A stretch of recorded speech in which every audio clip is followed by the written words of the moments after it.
ملکہ زبیدہ جو ہے یہ ہارون الرشید کی بیوی ہے، لیکن اتنی صالحہ تھی کہ جب ہارون الرشید نے چاہا کہ میں اس سے نکاح کروں تو اس نے کہا کہ میں اپنی مرضی کا حق مہر لوں گی۔ تو اس نے کہا کہ ٹھیک ہے، بادشاہوں کے لیے کیا مشکل ہوتا ہے حق مہر ادا کرنا۔ تو اس نے کہا کیا حق مہر لوگی؟ کہا بغداد سے نہر نکالو اور عرفات تک پہنچاؤ، یہ میرا حق مہر ہوگا۔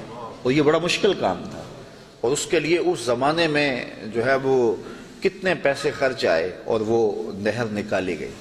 اور جب وہ نہر جاری ہو گئی تو جو خادم تھے انہوں نے آ کے حساب پیش کیا ملکہ کو کہ یہ اس کا حساب ہے، اتنے پیسے خرچ آئے ہیں۔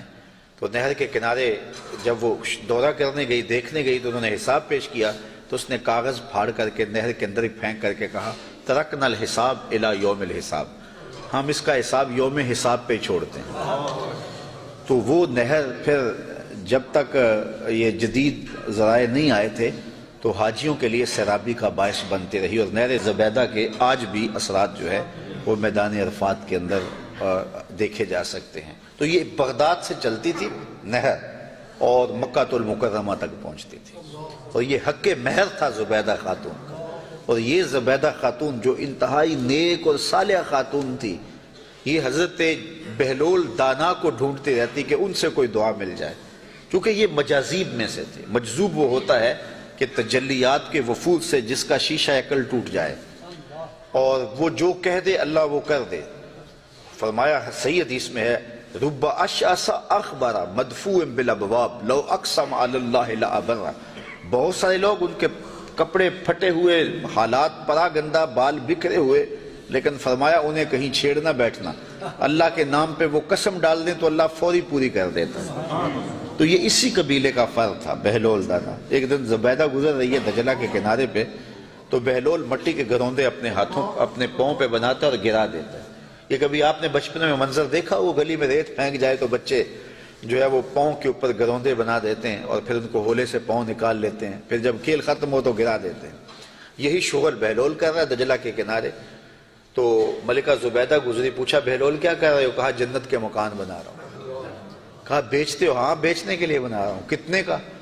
کہا کہ 10 روپے کا، فرض کرو 10 روپے کا ایک مکان بیچ رہا ہوں۔ 10 روپے کیا ہوتے ہیں؟ اس نے 10 درہم نکالے، بہلول کو دیے۔ بہلول نے پیسے دیکھے اور دجلہ میں پھینک دیے، اور ایک کے گرد دائرہ کھینچ کے کہا یہ تمہارا ہوا۔ پیچھے سے بادشاہ گزرا تو اس نے بہلول کو دیکھا ایسی شغل میں لگا ہوا ہے، پوچھا کیا کر رہے ہو؟ کہا جنت کے مال بنا رہا ہوں۔ تو کہا بیچتے ہو؟ کہا ہاں بیچتا ہوں۔ کتنے کا؟ 10 روپے کا۔ بادشاہ مسکرا کے گزر گیا، دیوانہ ہے، موج میں لگا ہوا ہے۔ اچھا خیر، جب رات پڑی بادشاہ سویا، کیا دیکھتا ہے جنت میں ایک خوبصورت محل ہے کہ اس نے کبھی ایسا محل دیکھا ہی نہیں تھا۔ شوق ہوا کہ اس کو اندر دیکھو، کیونکہ وہ بادشاہوں کی خواہش ہوتی ہے۔ تو جب آگے بڑھا تو لکھا تھا ملکہ زبیدہ، اشتیاق اور بڑھا۔ تو پھر آگے بڑھنے لگا، دربان نے روک دیا، کہا یہ میری بیوی کا ہے۔ کہا دنیا کے ضابطے اور ہیں، آخرت کے ضابطے اور ہیں، اجازت کے بغیر نہیں جا سکتے۔ اتنے میں آنکھ کھل گئی، بادشاہ بے چین ہو گیا کہ کون سا اس نے نیک عمل کیا ہے کہ جنت میں اس کے نام کا محل دیکھا ہے۔ تو اس نے ملکہ کو بیدار کیا اور کہا کہ کیا ماجرا ہے کہ میں نے یہ خواب دیکھا؟ اس نے کہا میں نے تو کوئی خاص عمل نہیں کیا، وہی معمول کی عبادتیں ہیں، وہی نیکیاں ہیں۔ ہاں یاد پڑا، آج میں گزر رہی تھی راستے میں دجلہ کے کنارے، بہلول بیٹھا تھا اور وہ محل تعمیر کر رہا تھا، وہ گروندے، اور کہہ رہا تھا یہ جنت کے محل ہیں۔ تو میں نے کہا کہ ٹھیک ہے، اپنی موج میں ہے، تو ایک میں نے اس سے خرید لیا تھا۔ بادشاہ سر پکڑ کے بیٹھ گیا، وہ تو مجھے بھی کہتا تھا، اور میں دیوانے کی بھیڑ سمجھا اور آگے گزر گیا۔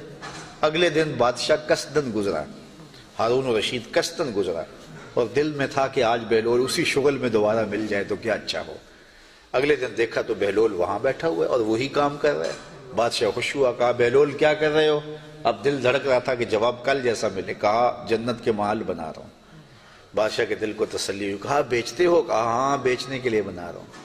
کہا کتنے کا؟ کہا آدھی حکومت لگے گی۔ کہا کل تو 10 روپے کا کہتے ہو۔ کہا ہاں کوئی اور آئے تو اس کے لیے 10 روپے کا۔ کہا تو میرے لیے اتنا مہنگا کیوں؟ کہا تم دیکھ کے جو آئے ہو۔ تو بات یہ ہے کہ یہ سعدی نے کہا تھا، سعدیہ نزدیک رائے عاشقاں خلق مجنو نندو مجنو عاقل است۔